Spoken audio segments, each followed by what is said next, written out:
Yo, what's happening? Just got back from vacation. Ended up going to Shenandoah National Forest instead of Arizona.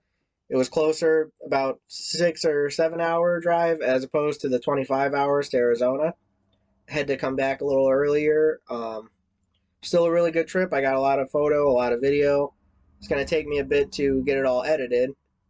So, in the meantime, I'm going to talk about some things you should know before you go to Shenandoah National Forest. Yeah, here we go.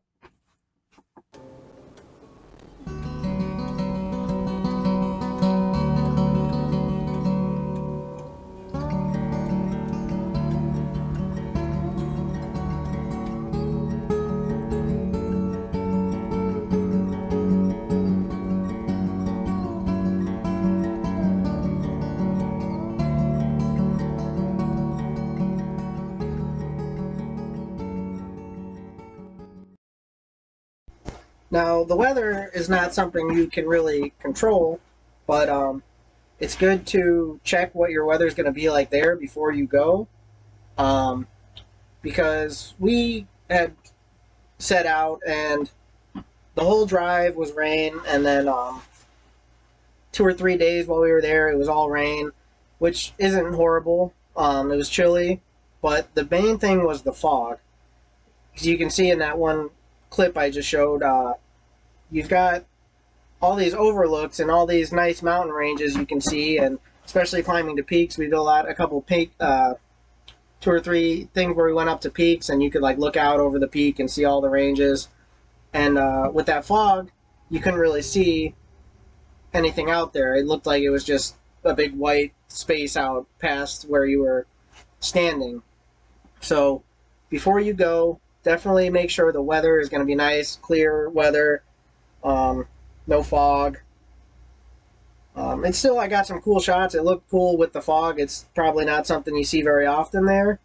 And we did get a few clear days too, where we got to see more. But I would definitely recommend making sure you're going to have clear weather, and so you're able to see them tops of those peaks and those mountain ranges from all the overlooks and whatnot.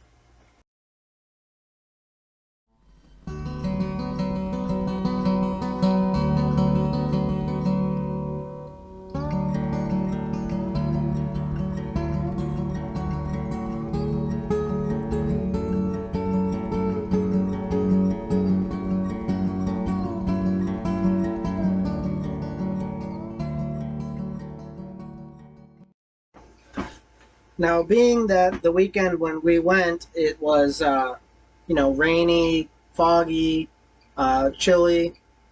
It seemed like there wasn't as many people as would be there on a nice weekend, so that's something to watch out for.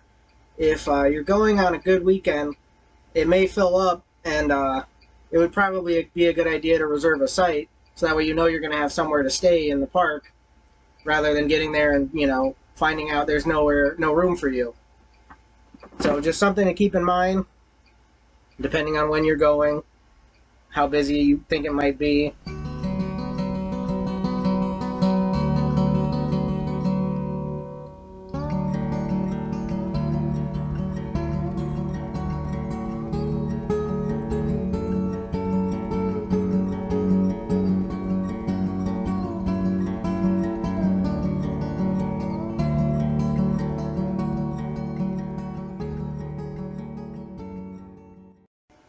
Now, there's a lot to see here at this park. You're going to want to do a lot of hiking. You To get to those peaks and stuff, there's a lot of very steep uphills, and I would recommend before you go, stay in shape. You're going to want to do a lot of walking and cardio and leg exercises, because if you're not prepared, if you're out of shape like I am, it's going to be really hard. You're going to, be out of breath trying to get up these hills. There were people just flying past us because we were slow, out of shape. So if that's something you're going to want to be doing is hiking, you're definitely going to want to plan ahead and hit the gym. Do your walking, do your leg day. Yeah, just another thing to keep in mind before you end up going to anywhere like this, any park where you're going to end up doing a lot of hiking. And there was bouldering, you know, certain areas where you could climb up rocks to get to a peak to see a 360 view of the mountain ranges. So, yep, get your cardio in and don't skip leg day.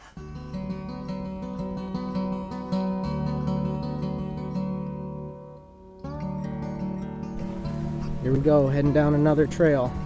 And this ain't no kiddie trail. We're gonna get lost for sure. Yeah, no map.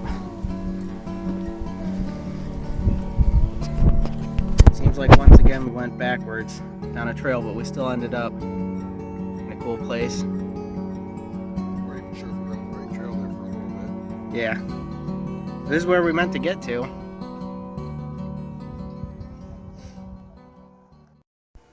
So before you go charging off down a trail like we did, no idea what trail you were on, where you were going, it's a really good idea to stop somewhere, talk to the rangers, listen to where they're telling you to go and, you know, their directions, get a map from them, follow that map, be careful not to take wrong turns. There's posts and marks everywhere.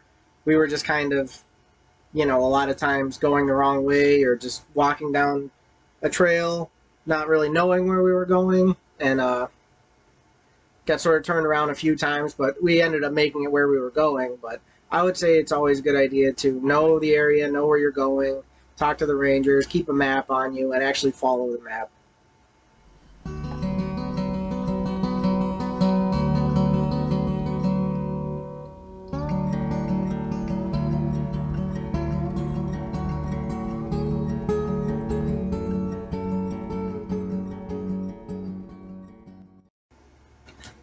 And the last thing, be aware that there's a large black bear population there, and while it's, you know, unlikely that you'll come across them, you have to be careful about the way you're storing your food and making sure you're not leaving garbage out. I'm sure you wouldn't want to come across one of those. So yeah, there's on a lot of sites there's bear boxes where you can put your items. If not, you're going to want to keep things in your car and actually keep the car locked, because I didn't know they can actually get into your car if it's unlocked. Very important to remember that you're in bear country.